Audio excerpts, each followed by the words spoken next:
16 ವರ್ಷದೊಳಗಿನವರಿಗೆ ಸಾಮಾಜಿಕ ಮಾಧ್ಯಮ ನಿಷೇಧ. ಫೇಸ್ಬುಕ್, ಇನ್ಸ್ಟಾಗ್ರಾಂ ಬಂದ್. ಮಕ್ಕಳು ಸಾಮಾಜಿಕ ಜಾಲತಾಣಗಳನ್ನು ಬಳಸುವುದರ ಮೇಲೆ ನಿರ್ಬಂಧಗಳು, ಮಿತಿಗಳು ಇರಬೇಕು ಎಂಬ ವಿಚಾರವಾಗಿ ವಿಶ್ವದಾದ್ಯಂತ ಪರ ವಿರೋಧ ಚರ್ಚೆಗಳು ನಡೆಯುತ್ತಿರುವ ಬೆನ್ನಲ್ಲೇ ಈಗ ಆಸ್ಟ್ರೇಲಿಯಾ 16 ವರ್ಷಕ್ಕಿಂತ ಕಡಿಮೆ ವಯಸ್ಸಿನ ಮಕ್ಕಳು ಸಾಮಾಜಿಕ ಜಾಲತಾಣಗಳನ್ನು ಬಳಕೆ ಮಾಡುವಂತಿಲ್ಲ ಎಂದು ಕಾನೂನು ರೂಪಿಸಿದೆ. ಡಿಸೆಂಬರ್ 10ರಂದು ಹೊಸ ಕಾನೂನು ಜಾರಿಗೆ ಬರಲಿದ್ದು, ಎಲ್ಲ ಸಾಮಾಜಿಕ ಮಾಧ್ಯಮ ಕಂಪನಿಗಳು ತಮ್ಮ ಬಳಕೆದಾರರ ಕನಿಷ್ಠ 16 ವರ್ಷದವರಾಗಿದ್ದಾರೆ ಎಂದು ಖಚಿತಪಡಿಸಿಕೊಳ್ಳಬೇಕಾಗಿದೆ. ಈ ನಿಟ್ಟಿನಲ್ಲಿ 16 ವರ್ಷದೊಳಗಿನ ಮಕ್ಕಳು ಬಳಸುತ್ತಿರುವ ಫೇಸ್ಬುಕ್, ಇನ್ಸ್ಟಾಗ್ರಾಂ, ಥ್ರೆಡ್ ಖಾತೆಗಳನ್ನು ಸ್ಥಗಿತಗೊಳಿಸಲಾಗುತ್ತಿದೆ ಎಂದು ಟೆಕ್ ದೈತ್ಯ ಮೇಟಾ ಕಂಪನಿ ತಿಳಿಸಿದೆ.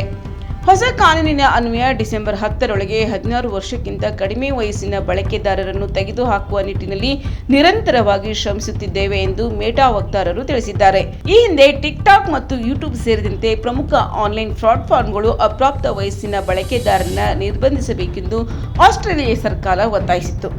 ಅಪ್ರಾಪ್ತ ವಯಸ್ಸಿನ ಬಳಕೆದಾರರನ್ನು ಹೊರಗಿಡುವ ಜವಾಬ್ದಾರಿಯುತ ಕ್ರಮ ಕೈಗೊಳ್ಳಲು ವೇದಿಕೆಗಳು ವಿಫಲವಾದರೆ $5.5 ಲಕ್ಷ ಆಸ್ಟ್ರೇಲಿಯನ್ ಡಾಲರ್ವರೆಗೆ ದಂಡವನ್ನು ಎದುರಿಸಬೇಕಾಗುತ್ತದೆ ಎಂದು ಸರ್ಕಾರ ತಿಳಿಸಿತ್ತು. ಕಳೆದ ವರ್ಷ ನವೆಂಬರ್ನಲ್ಲಿ ಆಸ್ಟ್ರೇಲಿಯಾದ ಸಂಸತ್ತು 16 ವರ್ಷದೊಳಗಿನ ಮಕ್ಕಳನ್ನು ಫೇಸ್ಬುಕ್, ಇನ್ಸ್ಟಾಗ್ರಾಂ, ಸ್ನ್ಯಾಪ್ಚಾಟ್, ಟಿಕ್ಟಾಕ್ ಮತ್ತು ಎಕ್ಸ್ನಂತಹ ವೇದಿಕೆಗಳಿಂದ ನಿಷೇಧಿಸುವ ವಿಶ್ವದ ಮೊದಲ ಕಾನೂನು ಜಾರಿ ಮಾಡಿತ್ತು. ಈ ವೇಳೆ ಅದು ಯೂಟ್ಯೂಬ್ಗೆ ವಿನಾಯಿತಿ ನೀಡಿತ್ತು. ಇಂತಹ ಹಲವು ಮಾಹಿತಿಗಳಿಗಾಗಿ NCIB ಟೈಮ್ಸ್ ಮೀಡಿಯಾ ಚಾನೆಲ್ ಅನ್ನು ಸಬ್ಸ್ಕ್ರೈಬ್ ಮಾಡಿ, ಬೆಲ್ ಐಕಾನ್ ಒತ್ತಿ.